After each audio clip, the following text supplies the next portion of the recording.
Hey everybody, welcome back to my channel. My name is Ben Wheeler, local real estate agent in Northwest Wisconsin. If you haven't already, please make sure you subscribe, like, leave a comment. Today I am sitting with Scott Prindle from Loan Depot, and we're going to talk a little bit about a program or programs that will help on a property that isn't necessarily perfect for the normal lending environment of sorts. So there might be some things that need to be done.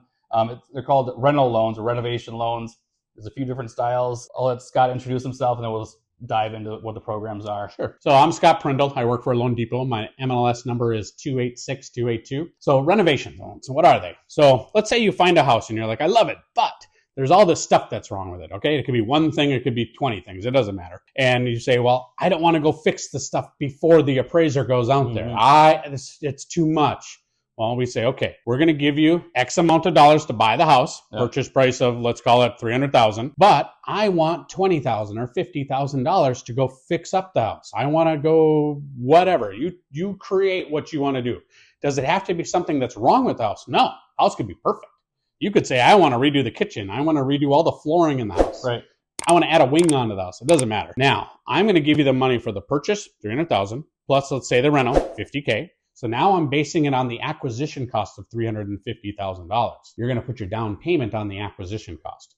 Well, okay, it depends on the program. Are you doing a conventional renovation called home style? Or are we doing a FHA called 203K? Or are we doing a VA renovation? Okay. Well, that's all going to be different depending upon the scenario that you're in. The good part about the FHA renovation is they let you do 3.5% down, but they let you go to 110% of the appraisal value. Oh, wow. So if you're increasing things by 50K, but only get 40K worth of equity out of it, you're still okay. Sure. That's the good part about FHA. Yep. A lot of people use that 203K or the FHA renovation. The other one that most people don't realize is available is a VA renovation loan. So same scenario, $300,000, 50K worth of reno, $350,000 acquisition cost.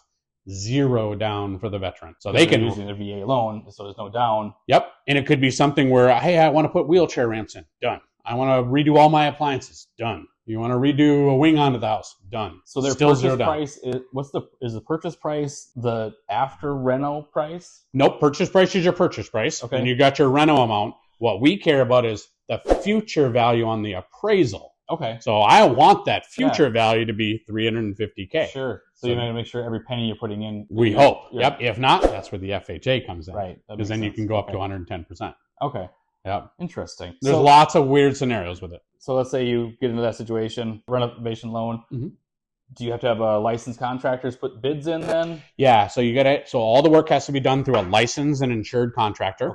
Okay. Do you need multiple bids? No, I just want a bid. Okay. So whether you choose to get extra bids, that's up to you. Oh, sure. But I need a bid. Yep. Then from there, we're going to actually tell the appraiser, hey, they want to go buy 123 Main Street at $300,000, but they're going to redo all of this for the 50K. What is it worth in the future? So you're doing an appraised value after future renovation. Value. So you got future it. Value. And none of the work is done before closing. So your seller says, well, I got this house that needs work. They don't have to do one thing to it. They don't even have to pay me what they wanted to sell it for. Yep. And then we do the work after we close. Okay. Is there a timeline on when that has to be completed usually? Yeah. So they want to get it done within 6 months if they can. Okay.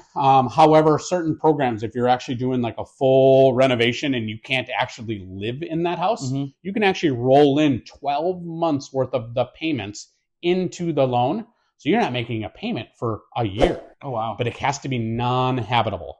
Okay. Does that make sense? Yeah. So you are ripping out the whole all house, the plumbing and electrical, everything. And you can't live there legally, then you actually finance that in. That's all done through the HUD consultant. Oh, wow. So that's the good part is you could say, I want to buy this house and completely renovate it, but I can't live there and I can't afford my rent plus this. Right. That's okay. Roll that in. But the HUD consultant is the key to tell you whether you can live there or not. So then you could basically push off payments for a year. Up to a year. Until you're done with the reno. Yeah. Oh, wow. That's super cool. Yep. So you don't have to worry about paying it if it's under construction. Yep. That's basically how that kind of worked out. And I used that scenario before with the veterans one. That one's huge because then the veterans get to buy a house and make it their own and still have zero down. That's super cool. All right. Well, if you have any other questions on rental loans, renovation loans, or which one you might qualify. Highly recommend you give Scott a call here, or you can reach out to me directly and I'll line you up with him. What's the best way to get a hold of you, Scott?